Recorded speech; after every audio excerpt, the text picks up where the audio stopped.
Now, one of the things that we talked about earlier are form emails, and now we're going to get into some details. So I'm in settings, contacts, and we're going to come over here to form emails. So we're just going to come down here to, if my brain will work here. So we're going to go to form emails. And actually, before we go to form emails, I want to go to form email groups because I want to show you how this works. So at this point, I have set up some groups. I got new customer, service completed, set up. You know, they're really in. Let's just create one called sales. It really can be anything you want. They're groups that you're creating.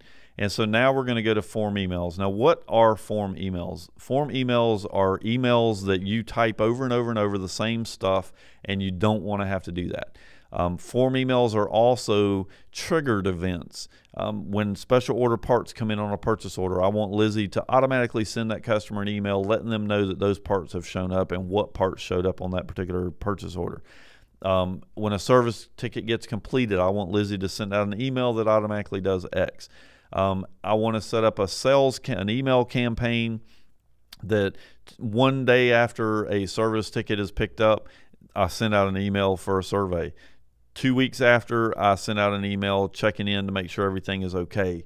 30 days after, I check in again with another email to do whatever. So all of these emails are set up as form emails, and their triggered events are either manual or based on some action that takes place inside of Lizzie.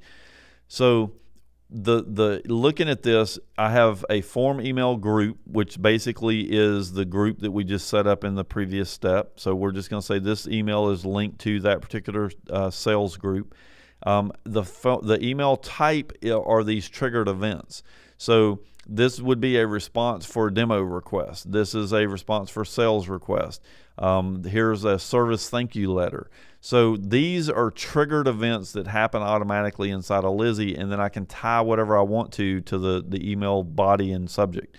Now, the next step is, and you'll notice some of those are over here. This is a form email for setup. So it kind of gives you information about the thing, custom or rental returned. Here's another form type for rental return. So to do this, what I'm going to do is I'm going to tell it, include customer's name, don't include, whatever it is I want to do. The customer greeting, hello, and then their name. And then the form email name, this is just a generic name that we're going to call it. So we'll say initial sales lit. And then the subject that's going to go in it. So thank you for visiting. Here is your literature, whatever it is that we want to put in there. And then here is the body. Okay. So you'll notice up here you've got some information about how, like, for example, if I come in and tell it I want to include their first name, this tells me what to include down here in the body to tell it where to put the first name. But that's really all there is to it. So once you've got the form email done, you're just going to save it, and it'll add it to the list over here on the right. Now, the filters, the groups that we talked about, this is where that comes into play. So I've got a bunch of emails here, but I'm in the sales department, and I'm only interested in looking at the sales form emails.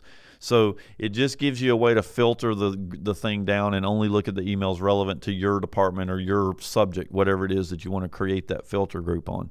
So that really is all there is to form emails at this particular point in the juncture as far as creating the emails. And then we'll get into how to use them as we go through the videos.